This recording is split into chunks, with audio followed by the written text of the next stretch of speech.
I had never been the kind of mother to interfere in my son's life. After he got married to Hannah, I promised myself I'd give them space. They seemed happy, busy with work, raising the twins, and managing their new suburban home.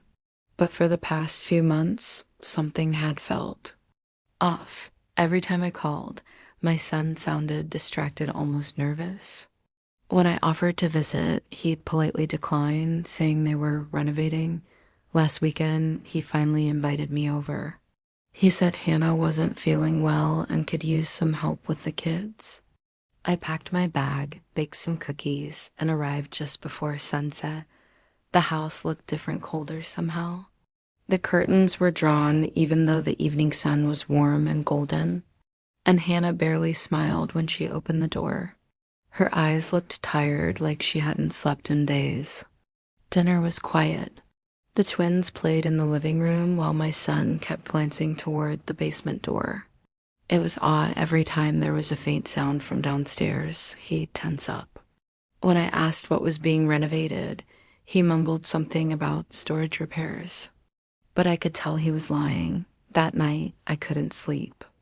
Around 4 a.m., I heard a low humming sound like machinery or maybe a generator.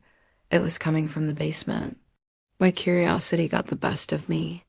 I slipped out of bed, wrapped my shawl around my shoulders, and tiptoed down the hallway. The basement door was slightly open. A faint bluish light spilled through the gap. My heart started pounding as I slowly pushed it open.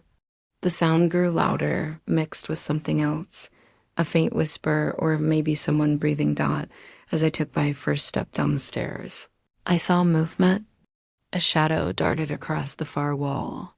I froze. Then suddenly I caught sight of a small cage near the corner, covered with a cloth that was shaking. I wanted to believe it was just the cat. But we didn't have one dot. My hand trembled as I reached for the basement light switch, but before I could flick it on, I heard the unmistakable sound of a door upstairs opening. Someone was awake. What was under that cloth in the basement, and why did my son lie about it? The next few minutes would turn my quiet visit into something I'd never forget.